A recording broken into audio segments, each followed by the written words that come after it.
கிறிஸ்துவுக்குள் பிரியமானவர்களே, இயேசு கிறிஸ்துவின் நாமத்தினாலே உங்கள் அனைவருக்கும் அன்பின் வாழ்த்துக்கள்.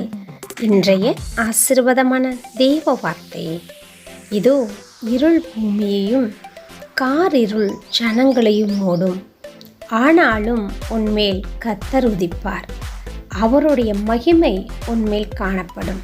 ஏசாயா 60:2. இந்த வசனத்தின்படி தேவனாய் கர்த்தர் உங்களை ஆசீர்வதிப்பாராக.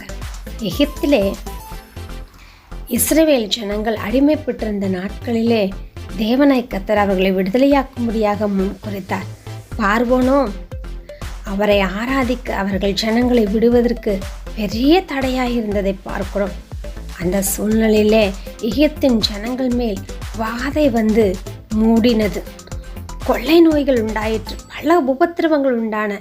ஆனால் இஸ்ரவேல் ஜனங்களுக்கோ தேவனாய் கர்த்தர் அரணாய் கோட்டையாய் பாதுகாப்பாய் இருந்தார் என்று பார்க்கிறோம்.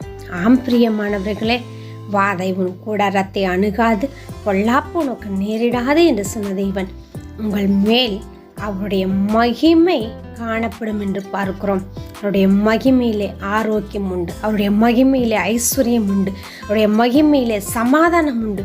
அந்த மகிமையை அனுதினமும் பெற்று அவருக்கு சாட்சியாய் மகிமையாய் வாழும்படியாக தேவனாய் கர்த்தர் உங்களை ஆசீர்வதிப்பாராக. அவருடைய மகிமை ஒவ்வொரு நாளும் உங்கள் மேலும் உங்கள் குடும்பங்களின் மேலும் தங்கி இருப்பதாக. தேவன் தாமே அவருடைய அளவின் பிரகாரமாய் உங்களை அளவில்லாமல் ஆசீர்வதித்து நடத்துவார். இருளில் இருக்கிற ஜனங்களும் தேவன் அண்டையில் வந்து அவருடைய மகிமையை பெற்று மகிமையான சாட்சிகளாய் வாழ தேவனாய் கர்த்தர் கிருபை செய்வார். இந்த வார்த்தையின்படி தேவன் தாமே உங்களை ஆசீர்வதிப்பாராக. இந்த வார்த்தைகளை அனுதினம் கேட்க பார்க்க சப்ஸ்கிரைப் பண்ணுங்கள்.